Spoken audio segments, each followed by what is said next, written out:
2020 ജനുവരി മുതൽ 2024 സെപ്റ്റംബർ വരെ ഓരോ 9 മണിക്കൂറിലും ഒരു സ്ത്രീ ബലാത്സംഗം ചെയ്യപ്പെട്ടു. ഇതിനർത്ഥം റിപ്പോർട്ടുകളുടെ അടിസ്ഥാനത്തിലാണ് ഈ രാജ്യത്ത് പ്രതിദിനം 2 സ്ത്രീകൾ ബലാത്സംഗം ചെയ്യപ്പെടുന്നുവെന്നാണ്. ദേശീയ നിയമസഹായ മനുഷ്യാവകാശ സംഘടനയായ ഐനോ സാലിഷ് കേന്ദ്ര ASK പറയുന്നത് ഇപ്രകാരമായിരുന്നു. വേറെങ്ങുമല്ല, നമ്മുടെ അയൽപക്കത്തുള്ള ബംഗ്ലാദേശിന്റെ അവസ്ഥയാണ്. സ്ത്രീകളുടെ സുരക്ഷിതത്വത്തെക്കുറിച്ച് ചർച്ച ചെയ്യാത്ത ഒരു ദിവസം പോലും കടന്നു പോകുന്നില്ല.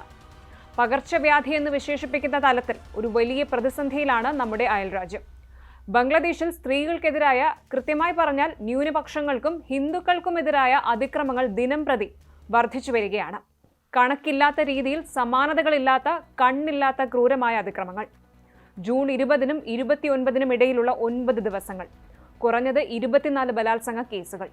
ബംഗ്ലാദേശ് സ്ത്രീകൾക്കെതിരായ ലൈംഗിക അതിക്രമങ്ങളുടെ അസ്വസ്ഥമായ ഒരു തരംഗത്തിന് സാക്ഷ്യം വഹിക്കുകയാണ്. കണക്കുകൾ ഞെട്ടിക്കുന്നതുമാണ്. ചില റിപ്പോർട്ടുകൾ പ്രകാരം ജൂൺ മാസം മാത്രം 63 ബലാത്സംഗങ്ങൾ ബംഗ്ലാദേശിലുണ്ടായെന്നും ഇതിൽ 17 എണ്ണം കൂട്ട ബലാത്സംഗങ്ങളാണെന്നും അതിജീവിതമാരിൽ 7 സ്ത്രീകൾ ശാരീരികമായ വെല്ലുവിളികൾ നേരിടുന്നവരായിരുന്നുവെന്നും പറയുന്നു. ആക്രമിക്കപ്പെട്ടവരിൽ 19 കുട്ടികളും 23 കൗമാരക്കാരുമുണ്ടായിരുന്നുവെന്നും കണക്കുകൾ സൂചിപ്പിക്കുന്നു. വർഗീയവും ലിംഗാധിഷ്ഠിതവുമായ ആക്രമണങ്ങളുമായി രാജ്യം വളരെ കാലമായി പൊരുതുന്നുണ്ടെങ്കിലും നിരവധി ഭയാനകമായ കൂട്ടബലാത്സംഗ സംഭവങ്ങളും ന്യൂനപക്ഷ സ്ത്രീകൾ ഉൾപ്പെട്ട കേസുകളും ഉൾപ്പെടെ സമീപകാലത്തെ വർധനവ് പൊതുജനരോഷത്തിന് കാരണമായിട്ടുണ്ട്.